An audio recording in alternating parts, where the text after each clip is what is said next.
जय हिंद दोस्तों। कक्षा 10 विज्ञान विज्ञान में ऐसे प्रश्न आते हैं जो ग्राफ वाले होते हैं, जिसमें हमें क्या निकालना होता है, प्रतिरोध। ये बहुत ही इंपॉर्टेंट होते हैं, मोस्ट इम्पोर्टेंट, जो 2 और 7 नंबर के आते हैं एग्जाम में। तो आइए इन प्रश्नों को देखते हैं। तो दोस्तों देखेंगे यहाँ क्या है। तो सबसे पहले यहाँ हम समझ लेते हैं श्रेणी क्रम क्या होता है, समांतर क्रम क्या होता है। अगर हम बात करें, यहाँ जो है हमने ये फिगर बना दिया। तो अगर इस तरीके से ये क्या है, इस तरीके से आपको बना दिख जाए सीधा सीधा, तो ये क्या होगा, इसको हम लोग बोलते हैं श्रेणी क्रम बोलते हैं। कौन सा क्रम बोलते हैं, ये श्रेणी क्रम बोलते हैं। यहाँ ए और ये क्या है, बिंदु बी है। तो यहाँ अगर इस तरीके से एक तार दूसरे तार से जुड़ी हो तो क्या बोलेंगे, सीधा सीधा, तो ये हो जाएगा श्रेणी क्रम। समांतर क्रम क्या होता है, समांतर क्रम में ये क्या होता है, इस तरीके से तार एक दूसरे से जुड़ी होती हैं। अगर इस तरीके से दिख जाए तो ये कौन सा क्रम होगा, तो ये आपका समांतर क्रम होगा। अगर इस तरीके से दिख जाए ग्राफ तो कौन सा क्रम होगा, ये समांतर क्रम होगा। तो अगर इस तरीके से ये एक तार ये हो गया और ये दूसरी तार हो गई, अगर इस तरीके से दोनों एक दूसरे से जुड़ी हो, एक तार ये प्लस वाली और ये प्लस वाली, और यहाँ माइनस वाली और माइनस वाली जुड़कर क्या हो, एक तार बनी हो, और यहाँ ये एक तार बनी हो, तो ये क्या होता है, समांतर क्रम होता है। तो आइए देखते हैं श्रेणी क्रम का फार्मूला क्या होता है। आर बराबर होता है R1 plus R2 plus R3। जितने आपके प्रतिरोध होंगे उतने आर यहाँ हम लिख लेंगे। और समांतर क्रम का क्या होता है, 1/R बराबर 1/R1 plus 1/R2 plus 1/R3। ये होते हैं समांतर क्रम के। आइए प्रश्नों को हल करते हैं। तो दोस्तों हमने ये फिगर बना लिया। आइए हमें ए और बी के बीच हमें तुल्य प्रतिरोध ज्ञात करना है। तो अभी हमने बताया था अगर सीधा सीधा होगा तो क्या होगा, ये श्रेणी क्रम, यहाँ सीधा सीधा है तो श्रेणी क्रम। तो एक और एक को हम क्या करेंगे, श्रेणी क्रम में लिखेंगे। तो यहाँ श्रेणी क्रम में जोड़ेंगे तो इसको R1, इसको R2 और इसको R3 और ये R4 हम मान ले रहे हैं। पहले वाले को R1, दूसरे वाले को R2, तीसरे वाले को R3 और चौथे वाले को R4। तो यहाँ फार्मूला लगाएंगे कि R1 व R2 को श्रेणी क्रम में रखने पर, श्रेणी क्रम में रख देंगे। R1 R2 किस क्रम में है, तो श्रेणी क्रम में, तो श्रेणी क्रम में लिखेंगे। तो R बराबर क्या हो जाएगा, R1 प्लस R2। आगे अभी और सॉल्व करना है तो इससे हम क्या मान लेंगे, डैश मान लेंगे। तो R डैश बराबर R1 प्लस R2। तो R1 का मान रखिए देखकर कितना है, R1 का मान कितना है, तो 1 है, तो 1 रख देंगे, प्लस यहाँ क्या है, प्लस है, प्लस लगा देंगे। R2 का मान कितना है, 1, तो 1 रख देंगे। तो 1 और 1 कितना हो जाएगा, 2 ओम हो जाएगा। तो यहाँ से आ जाएगा 2 ओम आ जाएगा। अब अगला देखेंगे, R3 R4 को भी श्रेणी क्रम में रखेंगे। तो यहाँ लिखेंगे R3 व R4 को श्रेणी क्रम में रखने पर, तो R3 व R4 को श्रेणी क्रम में रखने पर, तो यहाँ हो जाएगा R, इसको हम डबल डैश मान लेंगे। तो R3 प्लस R4 हो जाएगा। तो R3 का मान कितना है, 1 है, तो 1 रख देंगे, 1 ओम। और ये R4 का मान कितना है, 1 ओम है, तो यहाँ रख देंगे 1 ओम। तो 1 और 1 कितना हो जाएगा, 2 ओम हो जाएगा। तो यहाँ लिख लेंगे 2 ओम। अब ये फिगर ऐसे बन चुका है। तो यहाँ देखेंगे ये फिगर 1 हो चुका है। तो इस तरीके से ये फिगर बन चुका है। यहाँ हो जाएगा A और ये हो जाएगा B। तो यहाँ देखेंगे ये कितना है, ये R डैश है। यहाँ क्या हो जाएगा, R डैश कितना है, 2 ओम। और यहाँ क्या है, R डबल डैश, ये निकालें R डबल डैश 2 ओम। तो इस तरीके से अगर इस फिगर को देखेंगे तो ये जुड़कर कितना हो चुका है, 1 हो चुका है, जो R डैश बन गया है। और ये R3 और 4 ऐड होकर कितना बन गया है, R डबल डैश।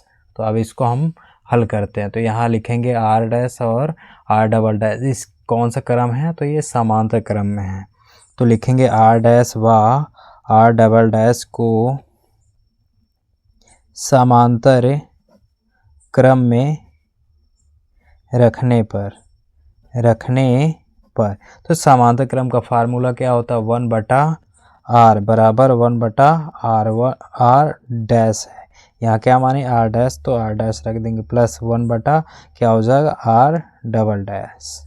तो 1/r डैश, r डैश का मान कितना है, तो यहाँ r डैश का मान है 2, यहाँ रख देंगे 2 plus 1/r double dash, r double dash का मान कितना है 2, यहाँ रख देंगे 2। अब इसको हम हल करेंगे तो क्या हो जाएगा, यहाँ 1/r बराबर हो जाएगा, ये हो जाएगा 1 + 1 बटे में क्या हो जाएगा 2। ये क्या हर समान हो तो अंश जुड़ जाता, तो 1 + 1 हो जाएगा, हर को एक बार लिख लेंगे। तो यहाँ r बराबर क्या हो जाएगा, ये 2 ऊपर चला जाएगा और इसको जोड़ लेंगे, 1 और 1 कितना हो जाएगा 2, 2 लिख लेंगे, 2 1 कम 2 कट जाएगा एक बार में, तो यहाँ कितना आ जाएगा 1 ओम आंसर आ जाएगा। तो ए और बी के बीच कितना निकला, तुल्य प्रतिरोध 1 ओम। तो दूसरा क्वेश्चन है जो 7 नंबर का पूछा जाता है। तो पहला हमें क्या ज्ञात करना है, ए और बी बिंदुओं के मध्य तुल्य प्रतिरोध, फिर बैटरी में धारा और फिर ए और बी के मध्य विभवांतर ज्ञात करना। तो हमने यहाँ फिगर बना लिया है। तो अब सबसे पहले हम क्या निकालते हैं तुल्य प्रतिरोध, ए और बी के मध्य क्या निकालते हैं तुल्य प्रतिरोध। तो हमें ये क्या है, अगर हम ए से यहाँ बी पर जाएंगे तो ये सीधा सीधा इस तरीके से जुड़ा है, तो ये कौन सा क्रम हो जाएगा, सीधा सीधा जुड़ा है। तो अगर सीधा सीधा जुड़ा रहता तो कौन सा क्रम होता है, श्रेणी क्रम। तो हम इसको R1 मान लेंगे, इसको R2 और इसको R3 और ये जो है R4 हो जाएगा। तो यहाँ लिखेंगे R1, R2 व R3। तो इन तीनों को हम किस क्रम में रखेंगे, श्रेणी क्रम में। सीधा सीधा बन रहा है तो श्रेणी क्रम में। तो यहाँ लिखें R1, R2 व R3 को श्रेणी क्रम में रखने पर, श्रेणी क्रम में रखने पर, तो श्रेणी क्रम में रखेंगे, तो श्रेणी क्रम में रखेंगे तो फार्मूला क्या होता है, R बराबर R1 + R2 + R3, ये होता है फार्मूला। यहाँ आगे और निकालना है तो डैश मान लेंगे। तो R डैश बराबर R1 का मान कितना है 1 है, 1 रख देंगे। R2 का मान कितना है 1 है, तो यहाँ भी 1 रख देंगे। R3 का मान क्या है 1 है, तो 1 रख देंगे। इन तीनों को जोड़ लेंगे, 1 1 कितना हो जाएगा 3 ओम हो जाएगा। तो R डैश बराबर क्या आ गया 3 ओम। अब हम देखेंगे तो ये इस तरीके से बन चुका है। अगर इसका फिगर बनाएं यहाँ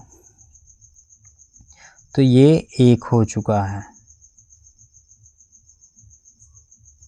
इस तरीके से ये फिगर बन चुका है।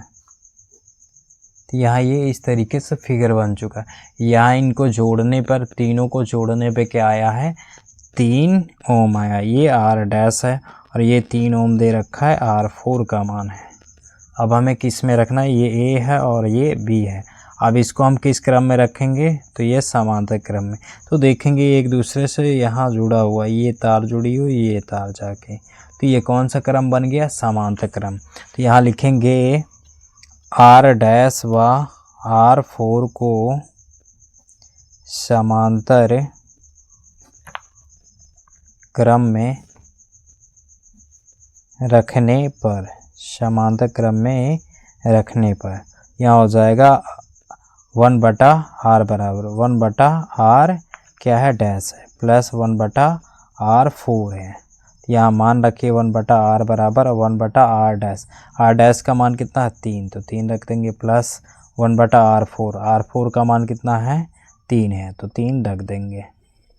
अब यहाँ हम इसको हल करेंगे तो ये क्या हो जाएगा 3 और 3, यहाँ 3 एलसीएम आ जाएगा, 3 एकम 3 हो जाएगा, ये 3 एकम 3 और यहाँ 3 एकम 3, 1/r बराबर, तो यहाँ r बराबर क्या हो जाएगा, ये 3 ऊपर चला जाएगा और इसको जोड़ लेंगे, 1 और 1 कितना हो जाएगा 2, इतना ओम आ गया। तो 3/2 ओम आ गया। ये और ए और बी के बीच तुल्य प्रतिरोध आ गया। ये पहला सॉल्व हो गया। अब क्या कह रहा है, प्रश्न क्या कह रहा है, बैटरी में धारा,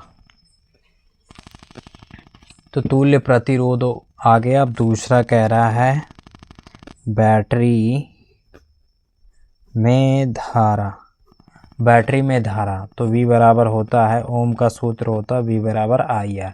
आई बराबर क्या होगा, ये आई बराबर लिखेंगे तो ये बटा में आ जाएगा, गुणे में है तो बटा में, तो V बटा क्या हो जाएगा R। तो यहाँ से देखेंगे V का मान कितना है 1.5, तो यहाँ रख देंगे 1.5 बटा R का मान कितना है, R का मान निकाले हैं 3/2, तो यहाँ रख देंगे 3/2,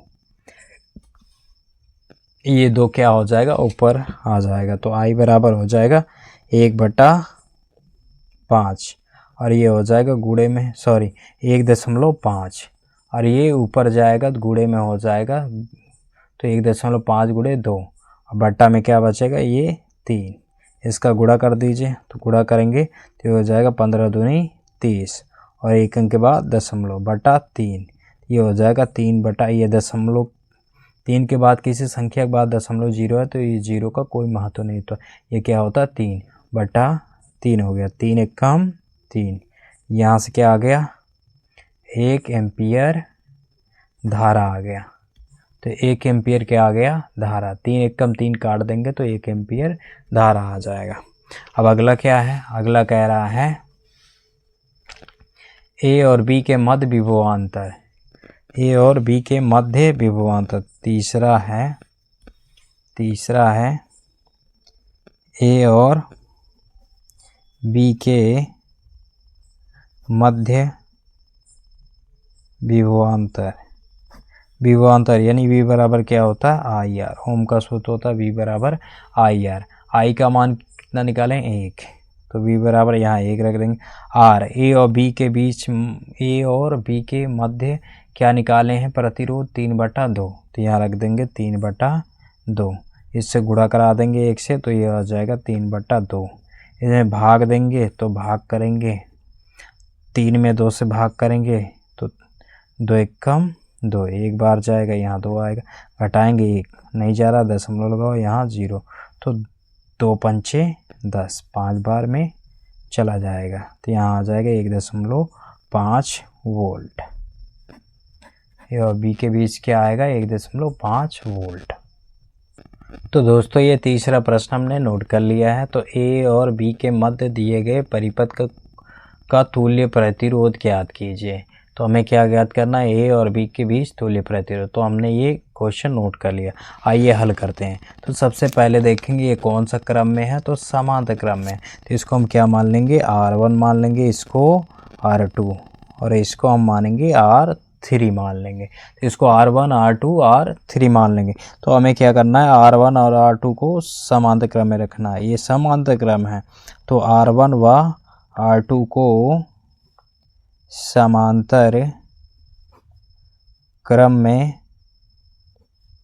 रखने पर, समांतर क्रम में रखेंगे तो 1/R आगे निकालना है, तो डैश मान लेंगे 1/R1 और प्लस 1/ ये क्या है R2 मान लेंगे। अब वैल्यू रखेंगे 1/R1, R1 का मान कितना है तो 2 है, तो 2 रख देंगे, प्लस 1/R2, R2 का मान कितना है 2, तो 1/2 हो जाएगा।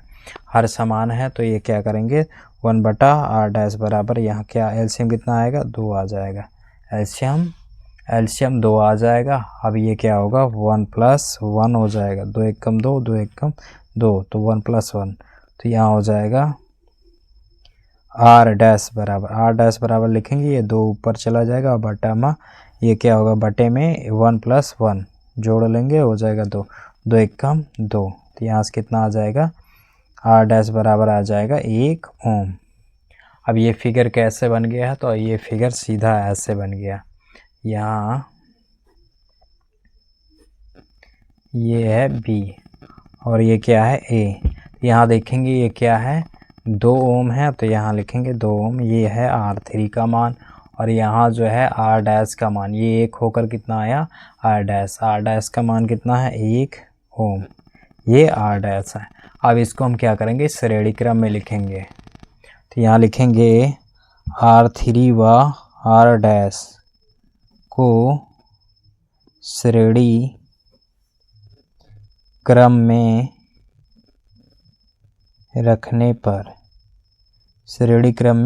पर, तो R बराबर हो जाएगा R3 प्लस R डैश। तो यहाँ वैल्यू रखिए R3 का मान कितना है 2 है, 2 रख देंगे। R डैश का मान 1 है तो 1 रख देंगे। तो 2 और 1 जुड़कर कितना हो जाएगा 3 ओम। तो यही क्या हो जाएगा R बराबर 3 ओम। यही आंसर हो जाएगा। यही क्या होगा आंसर। ए और बी के बीच तुल्य प्रतिरोध कितना आया 3 ओम आ गया है। तो यही क्या हो जाएगा आंसर हो जाएगा।